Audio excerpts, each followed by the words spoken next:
flip it, rip it. Take it. We stuck it, we flip it, we get it, we charge it, we wreck it. Yeah. Ladies and gentlemen, welcome to the Culture Clowns podcast. Welcome, one and all.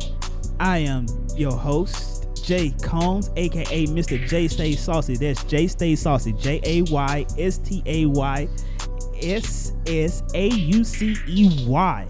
He is indeed the sauciest, and I'm the co-host, M. Kennedy Simbai. You can find me on Instagram at ProdByHMT. That's PROD period BY period H period M period T. Shout out to me. These now smoothies are hitting. Yeah, he made us smoothies, and they're really good. You might actually have to open up your own like franchise. You know what I thought would be cool? Dope as hell. Yeah. Don't be stealing my ideas out there, goddamn it. Thieves. It's intellectual property. There's too many sneaky Pete's out there. But no, so we need a new studio space, right? Yeah, we do. And here in LA, you know, it has a lot of room for like studio spaces and people to shoot like their podcasts and stuff like that. Mm-hmm. How dope would it be to attach one of those like a setup where you have like 4 to 5 different studio rooms where people can record and stuff, but it's also attached to a coffee shop. That would like be very, very interesting. The bottom is a coffee shop, and you can rent out like these studios. I think that would be awesome, because I think that there's like a dual nature of that that's very appealing. There's a space for people to be able to like sit and, you know, come up with their ideas, whatever the hell it is, and then also you can, you know, have a nice drink and eat something, you know what I mean? And then, you know, at the same time, maybe you're waiting on somebody who's recording something upstairs, or maybe you're just preparing and you need to chill before you go up and record something upstairs. So it's nice because I feel like there isn't really anything like that. When you go into a lot of these studio spaces, it's just like the studio and that's it, you know what I mean? There's like no real sort of area where you can just chill and have something to eat and then still be able to go into the studio, which I think would be nice. It would be a different sort of vibe. But, you know, I also was thinking about, you know, just on top of that, it kind of merged with this other idea that I had of basically going in and saying, all right, I want to, what's it called? So I am thinking about getting us a studio space. That's what I want. I want to see if we can get like our own studio space, but I want to be able to rent that studio space out so it can pay for itself. That makes complete sense. Yeah. So it would be like you know, every Wednesday or whatever it is when we come in, okay, we have to shoot every other day. Whoever's renting it would be able to use the space for whatever they need, and they would pay the lion's share of the rent payment, essentially. Not really. It just be like, you know, so some places some places you can rent. Like I know I was talking to this comedian. He does a podcast. He says he rents out this space in like Silver Lake, and it's like $28 an hour. Okay. So it'd be something like that where people could come in. It don't even have to be a podcast per se. It could just be they're shooting something. They come in. And so basically that's what happened. You see around like around LA, they have like a lot of studio spaces, or you rent it out for like shooting spaces in terms of like people shoot movies and stuff like that. So I thought that'd be cool, pretty dope. Hold on 1 second. I'm trying to find what hold on, let me see. All right. But let's see if this the right one. Oh, there it is. But anyway, man, how you been? Hey, man. You know how it is in LA, man. City of angels, but it's also a city of demons. You know, demons everywhere. There's hellcats. There's all kind of shit going on. Look, no, before we start though, I want to address something. So on our last show, I'm gonna bring it up. We said, hey man, the best way to do this shit is the consistency, and we failed y'all. Yeah, we failed y'all. Yeah, and I ain't even gonna throw it on you because I've been kind of busy too. And the problem is this: we out here, we also working, and so we I'm not no excuses or anything, but you do understand that we are out here working. We're trying to buy our mamas a house. So, you know, building connections. He's been on shoots. I've been on shoots and working. I still got a job that helps me pay for rent and my groceries. I can't be a starving artist.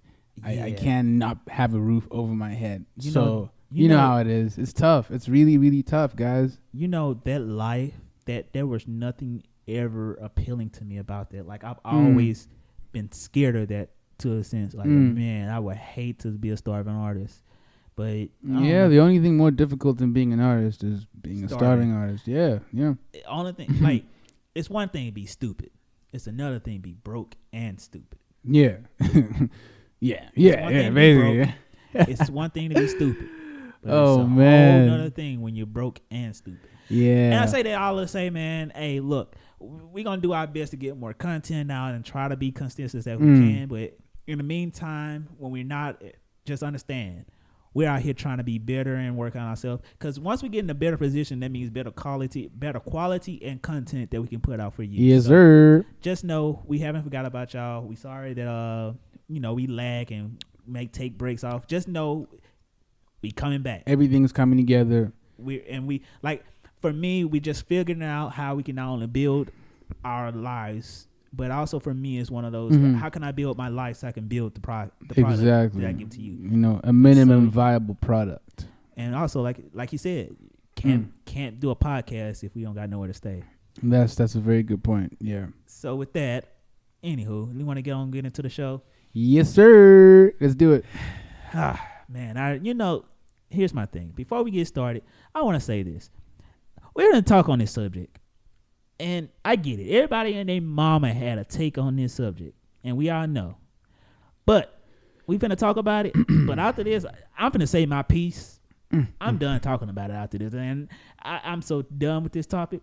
But nonetheless, let's go and get into it. The slap that has crossed the world. Yeah, the slap heard around the world. Yes, folks. Hit it. God damn.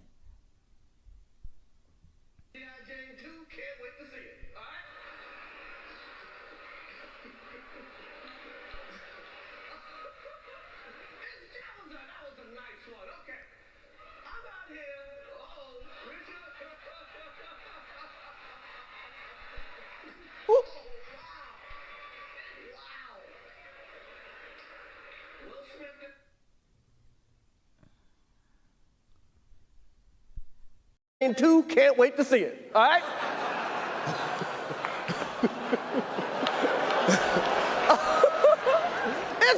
That was a nice one. Okay. I'm out here. Richard. Oh, wow. Wow.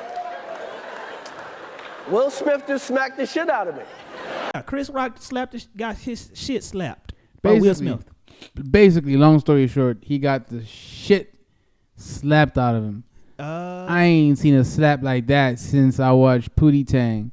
That one scene where the sheriff gets slapped by Dirty D. Nah, I got you. Damn. Have you ever seen the movie The Color Purple? Yeah. Like the original with Whoopi Goldberg. Yeah. Steven Spielberg. With Mr. Slap the shit. Bruh. But you know something though?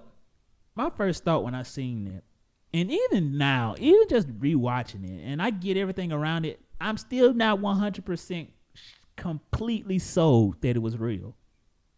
Because it was such an alarming thing to have happened. Nobody, I think that's why it's difficult to even fathom that it was actually a legit thing. No, not even that. When you look at the hit, for one, this is how you know this motherfucker don't fuck with this man is past his peak. He was laughing when he did it.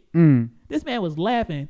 They cut the camera off him, went back to Chris, cut the camera back, and then this motherfucker was, I'm sorry, he went on stage, slapped him, and he was still kind of chuckling when he was walking back to his seat. So for me, it's like, hey, I don't know. And then when you look at the hit itself, it does look kind of like a Pratt. How you say the word stage hit? Oh, like a like stage combat, like it looked like it was masked. Yeah, like the slap. But I think that's why so many people initially in the beginning thought that it was staged, because the whole way it happened, with people still laughing, Chris Rock still laughing, Will Smith didn't look like he was like incredibly mad, because after he slapped him, like you said, he was walking away, he was like smiling, right? So and the slap itself was like, you know, you've seen someone like standing perfectly still and then actually get a really good hit across the face on him. You know what I mean? We've seen that before. In this case, I feel like Chris Rock saw it coming, not because he knew it was like coming, like he was told beforehand, but I think it was because he saw that Will Smith was in that moment about to hit him, and he managed to dodge just slightly, and that's why the slap wasn't as bad as it could have been. But I do think that the whole thing most certainly was not staged, because the fallout from it has just been way too massive. And that's why I way know, too massive. And you know, after watching it and then so much and going back and forth about it, and I accept that it was real. I accept that it was real, but there's still a piece of me every time I watch it that look says it's like I accept that it's real. I accept it. It just, like I said, that little piece of me is like, oh no, man, like it looks like a hit that you would do on stage. It does. No, it definitely does. And that's why, because I was saying to people, I was like, I feel like Will Smith could have hit him harder, you know? So was it a case of Will Smith kind of pulling back at the last moment, realizing, shit, I probably shouldn't do this? Or it was a case of Chris Rock dodging? Either way, the incident was just crazy because everyone, for the longest time, has seen Will Smith in a certain light. Right. This incident... Before we get into that, I got a note. So you remember when I sent you the message, right? And it just hit me. It really was. It was like Will Smith had to slap a bitch to get his Oscar. Yeah. Maybe if he would have done that for The Pursuit of Happiness, you know. Maybe. He probably would have got it. Maybe he would have. Maybe he would have gotten it. It's a really crazy thing to even have to contemplate. Like, damn, bro. Like, damn, Will. Like, but all seriousness though. After watching it and after going, what's your take on it? So yeah, because I've spoken with a lot of people about this, and in fact, one of the first people I spoke to was my homie Jasir from Philly, right? Which, for those who don't know, is the city where Will Smith is actually from, right? And I was speaking to my homie Jasir because I had posted something on my story about how Will Smith was a bozo for what he did, and then he basically wanted to have a conversation and talk, and like, because he kind of had a differing opinion on it, right? Differing view. And the more we got to talking, the more we kind of came to the same conclusion, which for me is that first of all, Will Smith was in the wrong for hitting Chris Rock the way he did on stage, like slapping him, okay? And the whole thing is, you got to understand, in this industry, there would have been a businessy way to approach that. Right. Which would have been to, at halftime, at the commercial break, you go speak to the producers, you go speak to Chris, you tell him, hey, I don't feel like this was okay. He comes to you and Jada, he apologizes to you at your seats or backstage, whatever it is, and then you move on, right? That would have been the professional way to do it. The rapper/Source Awards way is hitting the person. Okay. Now, we've got to remember, Will is still from West Philadelphia. Born and raised on a playground where I spend most of my... You feel me? So in that moment, the rage from hearing that joke turned on the West Philadelphia Will Smith, not the business etiquette Will Smith, right? Which is the Will Smith we've been used to seeing for years. I don't want to say Chris Rock is entirely absolved of any responsibility in the sense of he has a history of making jokes about Jada, right? Since 2016. Right. He's made like 3 or 4 jokes, right? Like going after. And I feel like a lot of comedians don't really do that. They don't normally target a person and make 3 or 4, even 5 jokes about them, right? And I feel like because apparently Chris Rock came out saying he didn't know she had alopecia. That's what I read today somewhere. I might be wrong, but that's just what I read. He didn't know that Jada had alopecia, which is why she lost her hair, right? So I feel like if he didn't, he should be forgiven in that sense of he clearly wasn't trying to make any sort of reference at all to her medical condition. The joke was about G.I. Jane, which is a film that starred Demi Moore in the 90s about a woman who joins the military, right? Who joins the army, okay? Mm-hmm.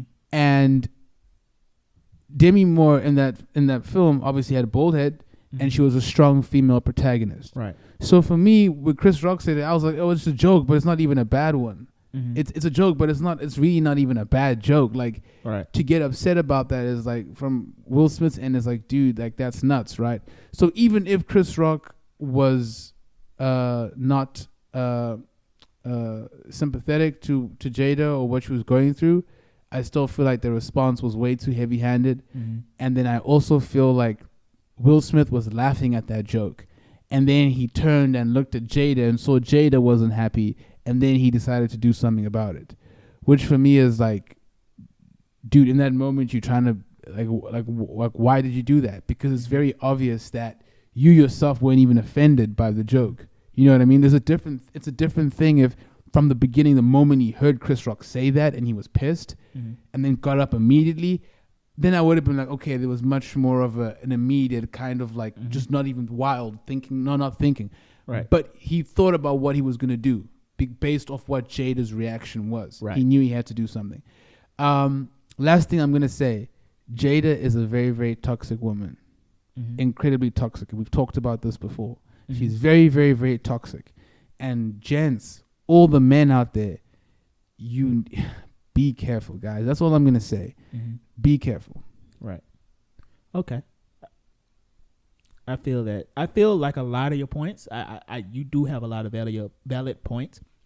But, and honestly, as a comedian, you know how much we have the conversations about how much I idolize comedy and idolize Chris Rock's, how high a regard I hold him. And I make no mistake about it, I don't fault him for the joke. However, I would say this. Throw all this we don't throw everything out the window, right? Take into account what they've been through their whole last year or whatever, right? Mm-hmm. Okay, so cool. Let's say you're at a award show. Mm-hmm. Let's say you're there, right? Mm-hmm. And since you're not married, the closest woman that would be in your life would be your mom. So we're going to use your mom, right? Yeah. Let's say you're at this award show. It's not a comedy show. It's an award show where you're supposed to whatever. And all year, people have been throwing shots at you and your mom because y'all have like a crazy whatever. Y'all had like a whole long year. And all year, people been throwing shots at you and your mom, and you just been quiet, keeping it, smiling. Y'all, we're good. But all year, they've been throwing shots at your mom. Y'all get to a happy place, right? You go to this award show. And y'all in a happy place. You're sitting there with your mom, right? And comedian comes up, says something about your mom, who has a medical condition, says something about your mom's medical condition in which it's been hurting your mom, right? Your mom is not finding it funny. As a man, do you still sit there?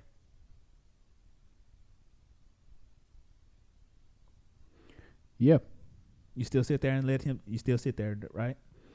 Yeah, because just me and the way my mom's raised me, there's a way that I know I could deal with it that wouldn't bring dishonor to me or my family. Okay. Yeah. I respect it. I respect it. For me, like, I get it. But I'll be mad. I agree with you. I'll be mad. I definitely would. If I could, I probably would fuck the person up backstage or something, but I'm just not going to do it live on national television. Right. Yeah. And I get that. I get that. And this is not me being a Billy Badass saying I would go up there and whatever. And this is not me even condemning the joke, because it's a comedian doing a joke and doing a bit. Yeah. But at the same time, the guy has a history of targeting my wife specific. Like, every time he gets up on the show stand, it's almost like he said something about my wife. As a man, I understand why Will did what he did, and I won't fault him or say he's wrong for doing what he did. We can say all we want to say about Will and how he handled the situation, but as a man, he did what was best for protection. He did what he thought was in best protection of his family and the woman he loves outside of his mom, the woman he loves outside his mom. In which case, he's talked about how much throughout his whole life throughout his life, in his book, he talked about throughout his life, he's been feeling like less of a man because he's not been able to protect these women as much as he could. Yeah. And so now you're on this national stage, apex of all the stuff you've been going through. And knowing that you're probably going to win this Oscar, everyone knew you were going to. There's going to be a special night either way. Oscar aside, right? Oscar aside. You're here to celebrate whatever, right? And I just feel like I said, I don't fault Chris Rock for the joke. I don't feel like the joke was malicious. I feel like it was a joke. It was what it was. However, in the words of Charlemagne, right? You have the right to say whatever you want to say, but you can't be mad at people for how they take it and how they react. I agree with that statement. I do, yeah. We can say we can be business all we want, but that's a lot of frustration that this man has been going through this whole last year. Chris Rock, I just feel like, said the wrong thing at the wrong time. And it's just what it came down to. I don't fault Will Smith for doing what he did. If I was a man in his position,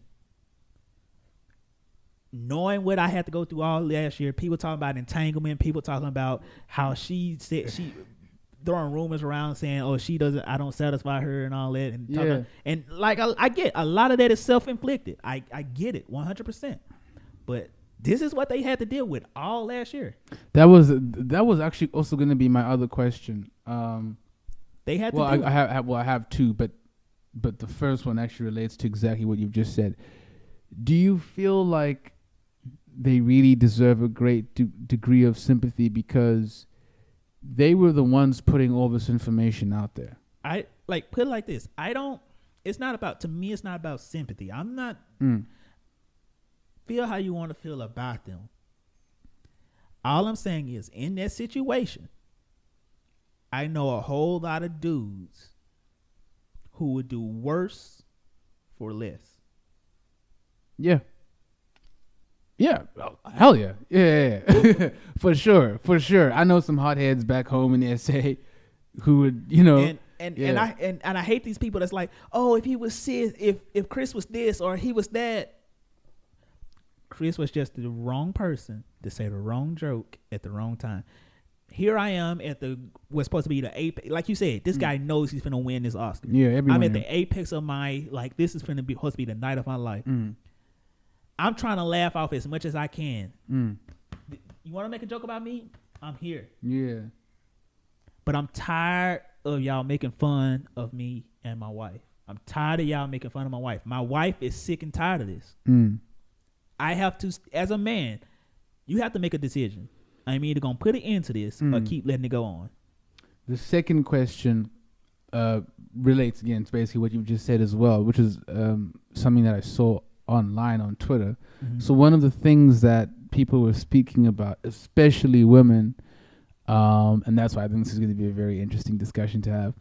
One of the things that women were talking about is how Will Smith felt the need to defend Jada using violence, and how many women don't feel that their man needs to defend them using violence. Honestly, like I said, a lot of the people that are talking and a lot of the commentary that I've been hearing is coming from the softest of people in the world. It's coming from this soft, dare I say, soft generation of people. Like, I don't know what these people, half of these people know that they just talking out the side of their head, knowing they wouldn't handle it. Either one, they wouldn't do anything and they'll just laugh it off. Oh, babe, they don't be too scared to do anything. Or two, they'll do the same thing. I don't, like I said, I don't fault Chris Rock for telling the joke, nor do I fault Will Smith for doing what he did. I feel like Will Smith should not be villainized for what he did. He protected as a man. He's finally stood up after a year of going through this stuff. And I get it. Some might throw, oh, they brought it on themselves. I get that. Cool. But as a man, you got to step up at some point and say, hey, we've gotten past this. Y'all are going to stop. Y'all going to get past this and put an end to it. And I feel like him getting up there and slapping Chris Rock albeit it was Chris Rock, was him simply saying, I'm done with the bullshit. Yeah. And I agree. Like you said, Chris Rock was just the wrong person, right? This was always going to come to a head, this whole Jada Will situation. One of them was bound to explode at somebody. And that somebody just so happened to be Chris Rock. But I am honestly interested to, because this has also been brought up, had it been another comedian, I feel like he would Will Smith, if it was Jamie Foxx or Eddie Murphy, shit, even if it wasn't a comedian, let's say it was just and one of the other hosts, let's say it was even a female, Wanda Sykes, Regina Hall, would he have done that? I don't know, because Regina Hall an hour before made a joke about Will and Jada's open relationship, and there was no, But even then, like I said, there was an out building, which is true. That could have contributed to that final. Like I said, of course, yeah. Like I said, him making that joke wasn't what led Will to get up there. And I hate people that's making an excuse. Oh, if it was a white comedian or if it was one of these rappers, he wouldn't have done this. It really don't matter. Honestly, it genuinely does not matter if he would have or he wouldn't. What matters is he did it. He stood up for his wife. It doesn't matter woulda, coulda, shoulda. He did. We're talking about what did happen, not what could have happened. And right. it doesn't matter if he. To me, it doesn't matter. I hate people that's if it was a white or a right presenter, if it was a rapper, one of these thug rappers, he wouldn't do it. If it was somebody that's his same size, he wouldn't. It wasn't. Yeah, and the thing is, like, it wasn't. That's a nice hypothetical to want to discuss in your own time, but that's not what happened. And here's the thing, we don't know, and we're not. I'm not going to go back and forth with somebody that want to just what if he this and that. He got tired of people talking about his wife. His wife got tired of people talking about her. His wife suffers from a condition which we don't know how much it hurts her. As a family, they got fed up. And as the man of that family, y'all always talking about, where the real men at? We want to go where the real men to step up for us.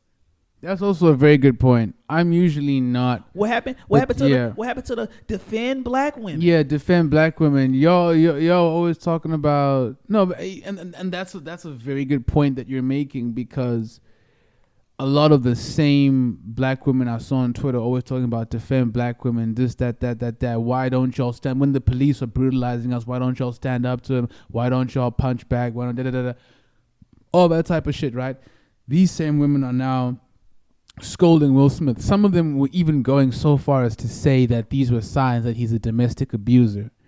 And I was like, if anything, you're shitting me. Like, nah, that's just too far. And I was like, that's just too far. Like, and that's what aggravates. That's like, honestly, it got to a point. Anytime I see anything from the Will Smith, Jada, anything in that whole thing, it's gotten to a point now where I'll be honest. If I see it, I just scroll past it. I don't look at anything about it because I'm so sick and tired of hearing about it. Yeah. I'm so sick of hearing these people who don't. Let's be honest. They either one don't have the balls to be in this situation, or two, they just hypocrites and they just want the attention. Because these same people either they just. I'm trying not to cuss. They're either waste men. Jamaican term. Yeah, waste men. Waste men. Waste men. They either wouldn't do anything regardless because they don't got that in them. They just little female dogs, girls and guys, or they're female dogs wouldn't do anything. Even if it was them, they were talking about. Even if Chris Rock got up and slapped them in their face, they probably still wouldn't do nothing but laugh.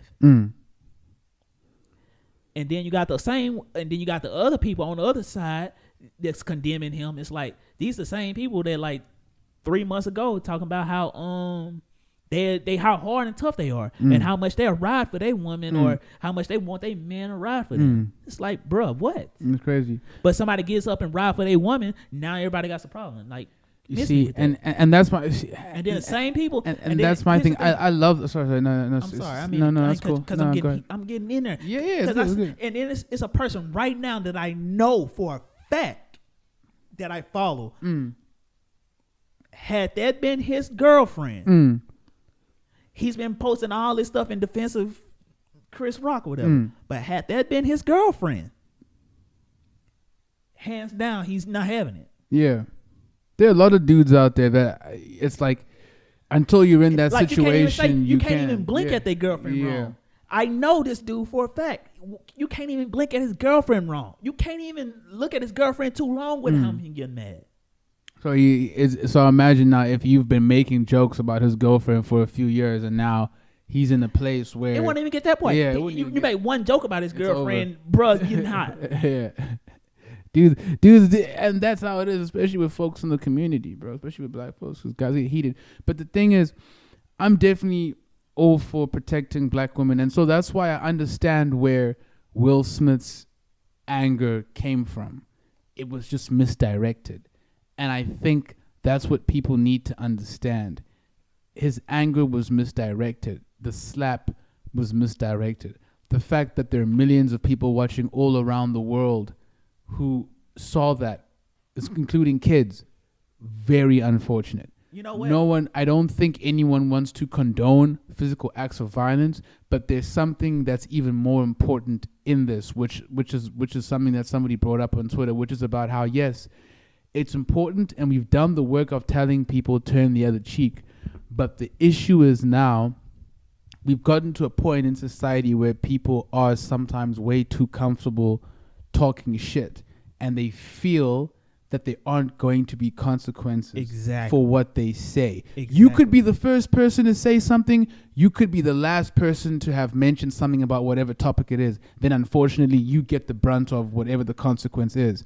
But I agree with you. We need to get to a point where we say to people, also understand that what you're saying has consequences. You can't expect people to turn the other cheek every single time, because that's not going to happen. Exactly. In the real world, things don't work that way.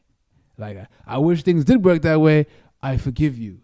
You said this about my mother, but it's okay. I wish there was that kind of world where we wouldn't even get to there. But that's not the kind of world we live in. It's actually just not. And here's the thing for me. Here's the thing.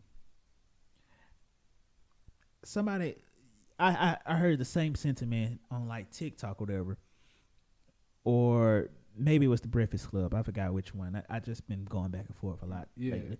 But sentiment was this. This whole generation has got so accustomed to being behind keyboards and saying the most blatant stuff without any repercussions that they've been desensitized to real reality of there's consequences to their actions. And it's kind of the same sentiment. So I do, like I said, and for me, like I said, I don't fault Will Smith for doing what he doing. Y'all can say, oh, it's a business. It could have been handled in a different business manner or whatever. Hey, bro, look, as a man first, sometimes you just got to say fuck it and do what's best for you and your family. And that's just how I feel. Like, sometimes, that's just really what it is. Like, everybody's talking about, oh, if I was Chris Rock, I wouldn't. Well, cool. He had all the right in the world to swing back. But. Oh, if they were Chris Rock, they wouldn't have taken that? That's what they're saying. Cool. I mean, cool. That's you. I mean, cool. Would you have taken that on national TV? Yeah, I definitely would have swung back. You would have swung back? Yeah, I definitely would have swung back. I definitely think Chris Rock showed composure. He did. Honestly, though, you know what? Honestly, it happened so quick. I'm not going to sit here. I would say I would have swung back. I would have probably did exactly what he did, because by that point, it happened so quick. And you just, like, he did it and then he left. It's like, yeah, it was quick. I'm not gonna sit here and say I would have slapped him or did anything to him. We definitely would have had words afterwards. Yeah, exchange words. Yeah. But just like Chris Rock, I commend Chris Rock for being able to keep on and saying the show must go on and still be able to present the award. Because I'll be honest, my brain would be rattled like, what just happened? And I feel like you could see you could see that in his face. He actually was like, whoa, when he said Will Smith just slapped the greatest moment on television. He was actually saying it like, dude, he actually just did that. Like, greatest moment on television. It was on stage. Like, he actually just slapped me, bro. But yeah, bro, like to wrap that up, I respect your opinion on it. But like I said, any man who's worth his grain of salt can understand why Will Smith did what he did. Any person worth that grain of salt, really, really about something, can understand. And anybody that's condemning Will Smith for doing what he did, I mean, you're what's wrong with this new breed of people, and that's just what I feel. Cause y'all are the reason why things are so soft and why y'all think, oh, we can do and say and get away with everything. But when it's turned on you, oh, no, I had the right. But if it's turned on you, God be gone all of those turn the other cheek. But I can judge from the rafters because, hey, it wasn't me. And that's what I feel. Yeah. I condemn Chris Rock. I don't condemn Chris Rock for telling a joke. Hey, he's a comedian at the end of the day. Cool.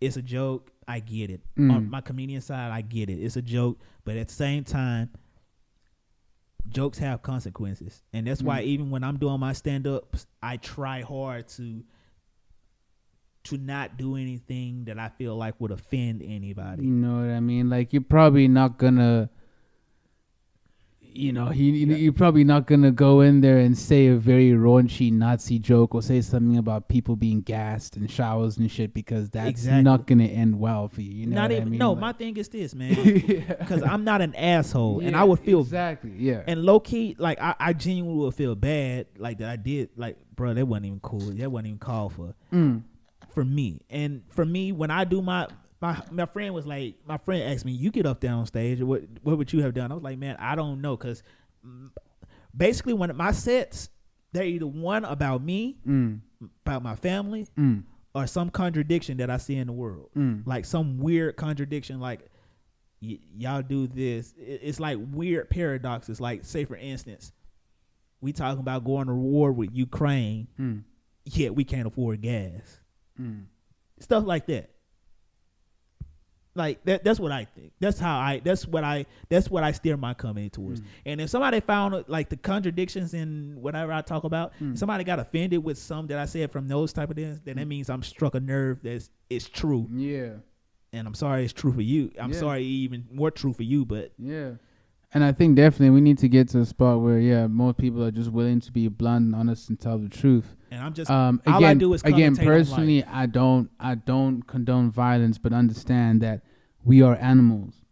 Okay, human beings are still animals, and as much as we don't want to be violent, there are going to be times where you're going to be pushed and things are going to happen. This is a learning moment for everybody. I feel like this is a learning moment for Will, for Chris, for Hollywood. It's a learning moment for the media. It's a learning moment for everybody at home. I don't feel that, because people were talking about, oh, he should get his Oscar rescinded, and this is where I thought to myself, hold up. Some of y'all talking about they should take his Oscar back. Y'all didn't say that for Harvey Weinstein. Y'all weren't saying that for Roman Polanski. Y'all weren't saying that for Woody Allen. Y'all didn't say that for Mel Gibson. Y'all didn't say that for Joanne Crawford. Y'all didn't say that for Clark Gable. Y'all didn't say that for John Wayne. And it's like, but this is where y'all going to draw the line and say, I'll raise you one better. You kidding? If that was Leonardo, if there was Leonardo DiCaprio, well, he don't have a wife, so who could we move? Let me see. If there was, back in the day, Brad, and they were talking about Angelina, and Brad Pitt got up and did that. You think people mad? Nah. No. And we can move on. Yeah. That's we can. On that note, moving on. All right. Now, moving on. Time for the Culture Clowns news update. And what you got for us today? Yo, so, just quickly, we're going to talk about something that I heard about early on in the day. Some of you may be familiar with Madison Cawthorn. He is a representative from the GOP, the Republican Party. I believe he's a representative for North Carolina. So basically, he's come out today, I think in an interview that was basically blew up today. It might have been done yesterday. But in an interview, he was talking about how there are representatives, Republicans, okay, only Republicans, mind you, that there are Republicans who are engaging in sex orgies, okay, and who have like done cocaine in front of him before. Like, you've offered it to him, they've done it in front of him, they'd have coke orgies, they've said something, you want to join the coke orgies. So for me, this was just a really wild story because Republicans, I don't support either political party. I really don't. Like, I'm so over it at this point. But what I want to say is that this is Republicanism at its finest. These are Republicans. This is how they always are. The party of family values, the party of being conservative, the party of being decent and not being freaky and being morally upstanding. And this is the stuff that they're always doing behind closed doors. I'm not surprised. Hey, I'm actually not surprised. I don't mean to cut you off, but ain't one of them like secretly? I heard a story that one of them, what's the dude name? Lindsey Graham? Yeah, from South Carolina. Yeah, he's secretly gay. He's on the down low. But he like he voted against all the gay rights. Yeah. He's and that's my thing. It's well known within DC, through various male prostitutes, that Lindsey Graham is gay. It's well known in the male escort scene in DC that Lindsey Graham is gay. He's on the down low. But here we go, a Republican who feels the need to Is this guy? That's Madison Cawthorn. Yeah, that's him. He been in one too many orgies already. See, it says lawmakers have invited him to take part in orgies and snort lines of cocaine. Yo, he looks like he been the Bukkake boy in one too many orgies. Yeah, pool boy. But and this is what I'm talking about, bro. Like, now he's in a situation. Should I show the picture when I? Yeah, you definitely should. Because I mean, the people who when they hear my joke and they see him, hey man, Bukkake boy. No, I say that. I'm just saying. Hey, you remember that scene from White Chicks? You remember the scene from White Chicks where he had to roll the dude out? When he was like, after he gets after he gets that good loving. Yeah. No, I haven't watched White Chicks was just so ahead of his time. But yeah, so basically I just feel like that's something that we should talk about in general, about how politicians in this country are largely hypocrites, and how you guys can have a whole ass war on drugs and you arrest people for doing coke and stuff in the streets and you're going after the cartels. Meanwhile, here you guys are doing coke in the congressional bathroom, snorting lines in the store. Hey, which one do you think it was? Who do you think? There's a few of them. I think Ted was in there. I can tell when you can tell which of these Republicans are down with this freaky shit, bro. There's a few of them. I mean, Matt Gaetz already he's already gonna go to jail soon because they're basically about to bust him for like child prostitution and stuff, like that's sex, the one sex trafficking that's the one and shit. From the what's her name? Hearings. That's been wild, bro. I've been watching those. You have been watching those? The Ketanji Brown? Yeah. They was saying some crazy shit to her, bro. What dude asked her, hey, do you feel that you can fairly try Catholics? Bro, she's been a judge for the last 2 decades. Like, what do you mean, bro? Like, so as a nut shit, bro, they were asking her, what is your religion? Like, how important is your faith to you? And I was like, hold up.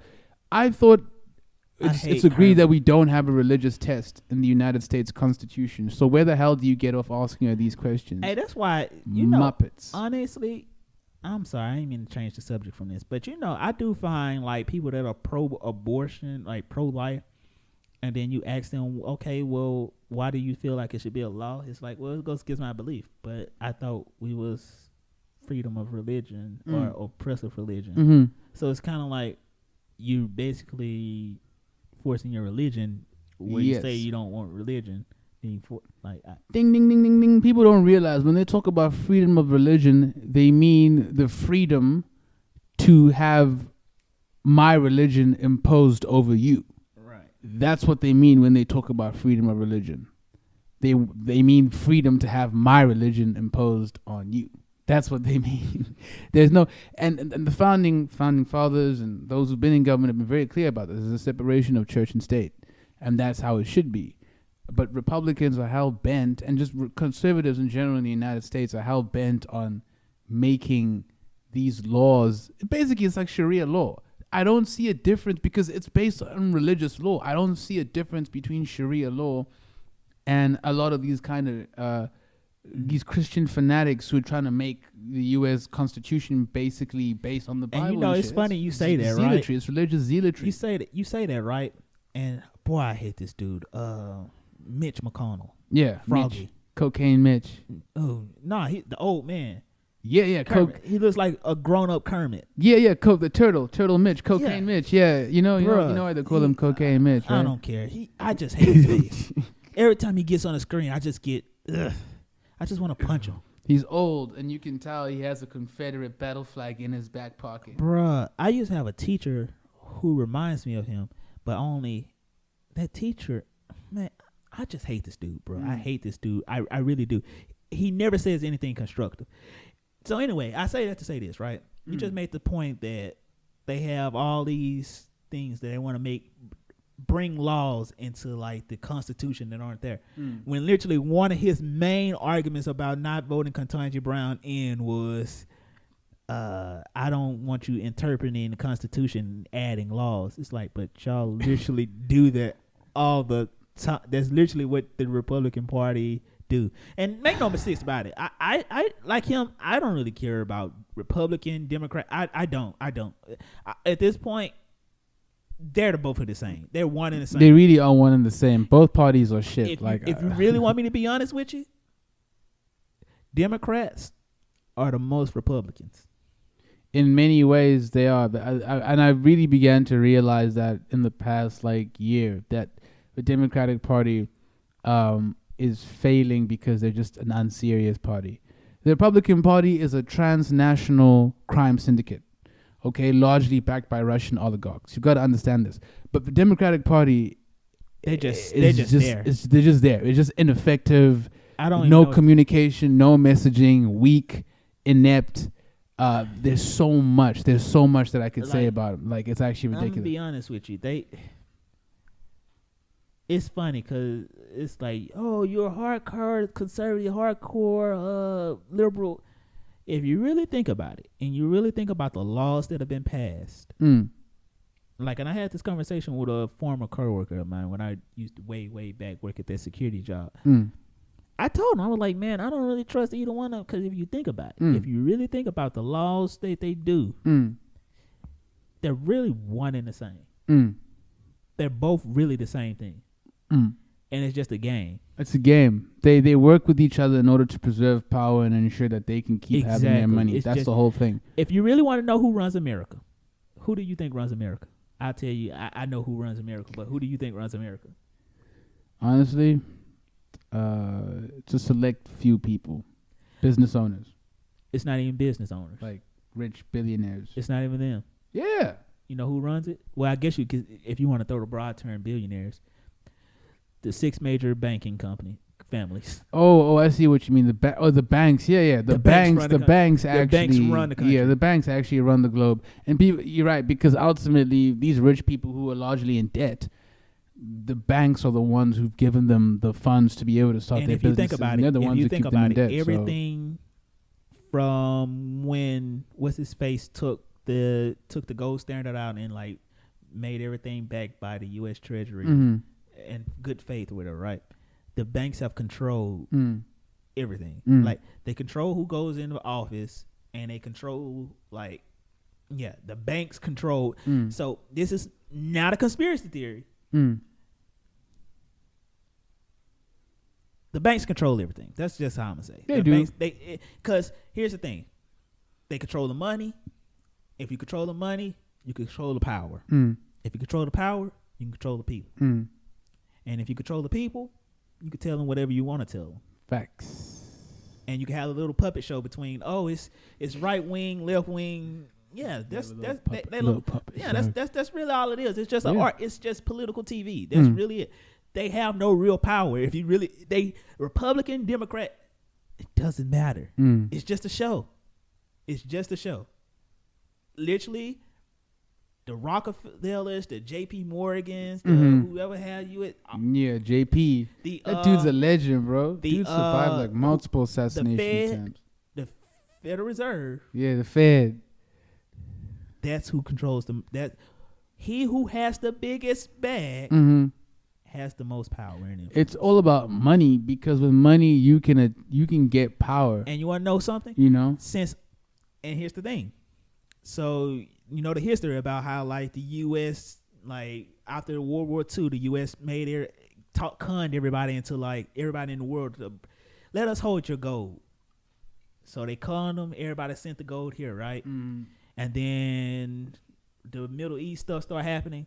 And then they said, okay, fine, cool. Everybody still saying, no, we want our gold back. France, they was the first one to say, yeah, we want our gold back. Yep.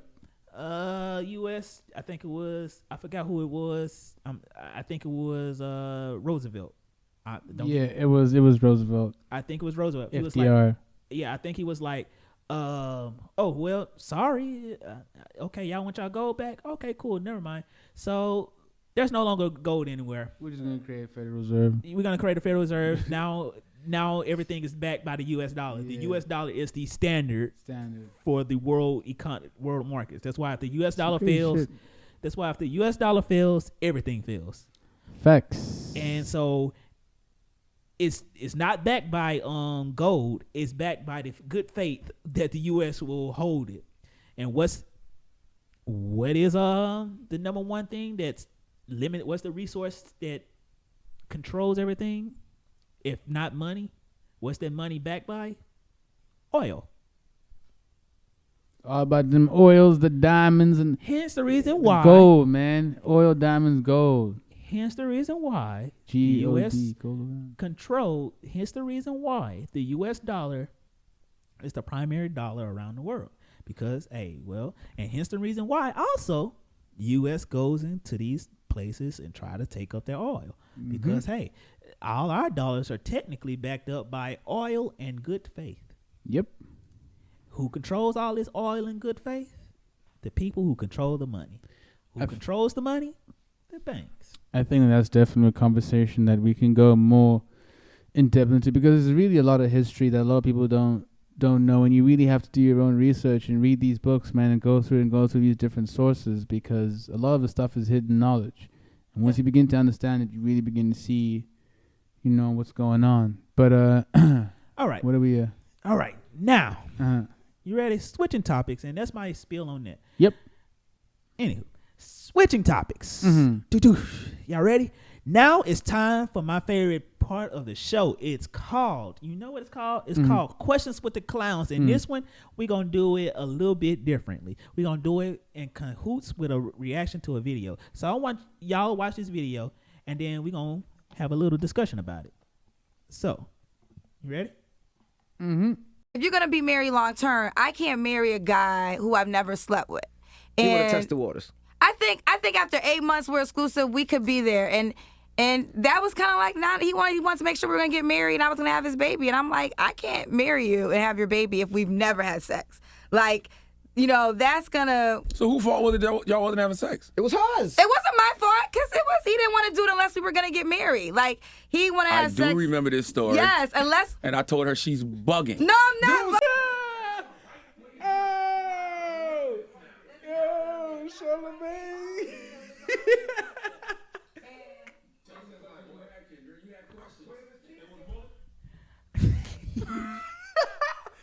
Yo, Charlamagne is honestly one of the most blunt, one of the most open human beings on this planet. Like I want to hear your reaction first. Go ahead.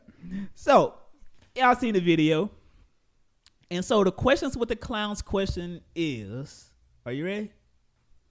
Can you marry someone who you never had sex with? Questions with the clowns questions. We want to hear y'all opinion on this. We really do. Can you marry someone who you've never had sex with? What says you? Could you? Nope, not me personally. If I'm gonna be marrying you, and personally, I know whoever I marry, I'm trying to have a family with and settle down. I don't want the first time I'm having sex with you to be once we're married, and now we have to embark on this whole relationship, and maybe I don't even like the sexual experience with you. I know people are gonna say, oh, it's not just about the sex and what. In large part, you want a happy marriage, guys. Sex and sexual gratification has a lot to do with it. A lot of marriages fall apart because people lose that intimacy. They lose that connection. Okay? Exactly. It's such an important thing to establish that beforehand. Way beforehand. Because you just go into it like, okay, cool. Now you're stuck with this person. You've got maybe 2-3 kids. You realize I don't even like the physical contact I have with this person when we have sex. I don't feel like we have a connection, because sex is more than just a physical connection. It's also a mental connection when you're both with each other in that moment. Okay, so that's all part of your relationship with the person. So there's no way for me, I can't do that. You know what I mean? And I know for some people it's a religious thing, the whole abstinence thing. If you want to still do that, go ahead. With me, nah, we got to knock boots before I put the ring on. I'll be honest with you. You hit the nail right on the head, bro.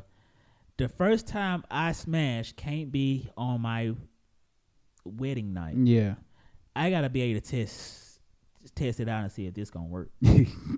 Bruh. You test it out like you go for a test drive. Would you buy a car if you couldn't test drive? So, hell no.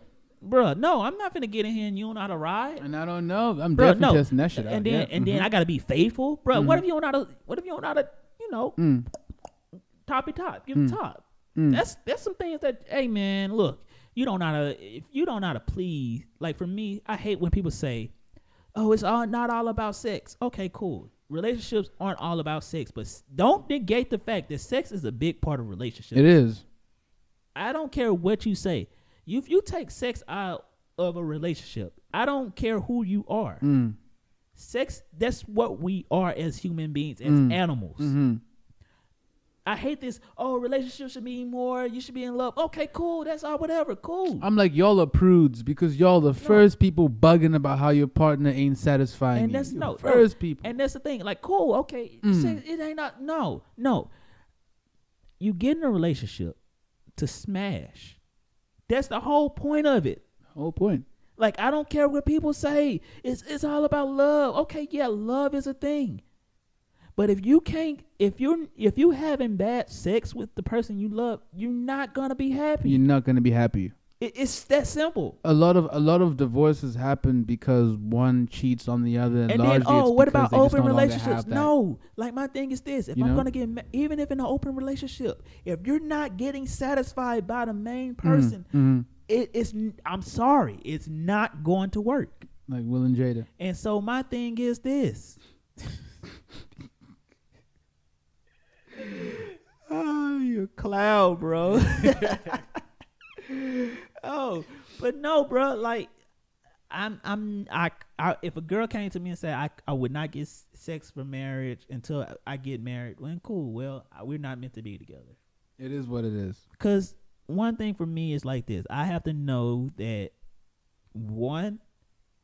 to be with me, you have to occupy I am all over the place. I'm literally all over the place. I can be the most loyal person in the world, and I am the most loyal person in the world. I would be loyal to you to a fault. Mm-hmm. But you have to meet me halfway, and if you can't keep my attention sexually, mentally, and emotionally, if you can't keep my attention in one of those areas, I'm sorry, it's not gonna work, because those are the things. That's all I need. All I need is somebody who's gonna be. You don't even have to be great at sex. You just have to be able to be good to keep me same attracted, wanting you. Good enough to still want you. Like, I'm not asking for a certified freak. Like, I ain't gonna lie, I love me a freak. Freak, man. Yeah, that's me. Goddamn right, bro. I come off the headboard. Let's go do some freaky stuff. Stupid. But no, my thing is this, man. Like, sexually, mentally, and emotionally. That's all the women always want to try to figure out men and whatever this secret to get to men. Sexually, mentally, and emotionally. That's all you need to keep a man. Mm-hmm. Girls, guys, whatever. Sexually, mentally, and emotionally. Mm. If one of those things fail, or rather, if something is going wrong in your relationship, check all three of those boxes and see. Because I guarantee you, 99% of the time, if not 100, it's one of those things are lacking. If something is wrong in your relationship, one of those things is probably one of those things that are lacking. You have to be able to satisfy the man sexually, keep his attention, and support him emotionally. And y'all need to start watching more Kevin Samuels because he's an asshole. No, it's not about that. It's not about it's so mentally you got to be one with him and like keep him mentally occupied and wanting you. Yeah. Emotionally, you have to be emotionally. You have to make him almost emotionally onto you, not dependent on you, but just emotionally invested in you. You have to have his emotions with you, and you have to be able to support his emotions, ebbs and flows, and support his and know how to control both you, men and women. Y'all have to know how to control both your emotions and your partner's emotions. It really goes both ways. But and you have to know how you have to know how to manage both those things. Like you have to know how to support when you need support, uplift when you need to uplift, and then step back when you need to step back. But the gist of it to end off, to be and honest, sex is you have to be able to like, bruh. Yeah. If you having horrible sex with that person, I'm sorry, it's over, bro. It's not gonna last long. I'm or sorry. if you're not having enough sex with that person, it's gonna get kind of rough for you. I never heard one couple that's been together for like 40 or 50 years say, "Oh yeah, I'm with him or I'm with her," even though they're really bad at sex, and I've had to endure that for the past 50 years. You've never heard of that, never, and you never will. Or if you did, or if they're that bad at sex, they should stand there for the bag. And even with those relationships, they don't really last that long. Yeah. Because guess what? Or they only last because they're going and sneaking around, in which case that always ends up in a, oh, you cheated on me. Well, entanglement.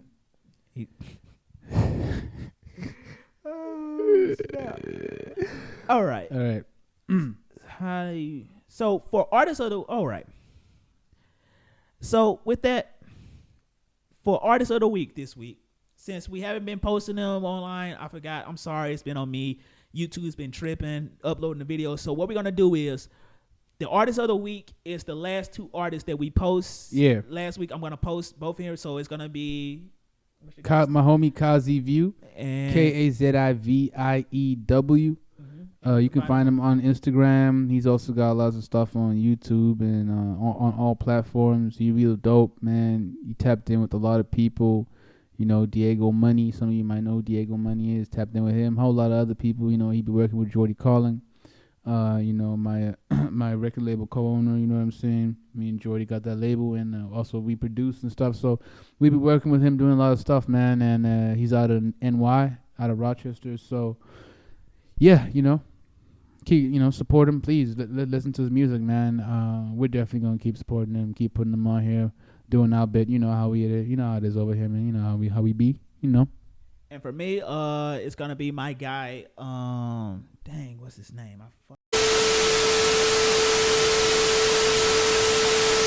My artist of the week nomination goes to my guy Titanium Dello. You can find him on Instagram at TITANIUMDELO. He's a real funny comedian, man. If you need to see some funny comedy, go check him out on Instagram, TikTok. He's hilarious. Got some stuff on YouTube too. If you go check his Instagram and go follow the links, you can find his one of his sets. But yeah, man, artists of the weeks. Those are our artists of the weeks, and that's who we're gonna. What I'm gonna do is we're gonna shout them out throughout the week. Yeah. And yeah, artists of the week. If y'all y'all got any suggestions for artists of the week? We definitely want to hear what y'all have. Nominate people that y'all want to see. Give us a shout out, and we definitely shout them out. Yes, please. Yeah, because like I said, we understand that as artists, it's hard out here, and that little bit of like bigging up and like, bro, you doing your shit, congratulations and whatever. That goes a long way. So we don't care what you do, playing bongo drums outside of Ralph's or outside painting murals on side of churches. Hell, we don't even care if you just trying to be a cashier at Ralph and you the dopest cashier at Ralph's. Your art is your art, and we support it. Hell yeah. Those two guys, definitely look them up. With that, you got anything else you want to add for the episode? No, sir. I think that's it. All right. All right. Culture Clowns, we out. Peace.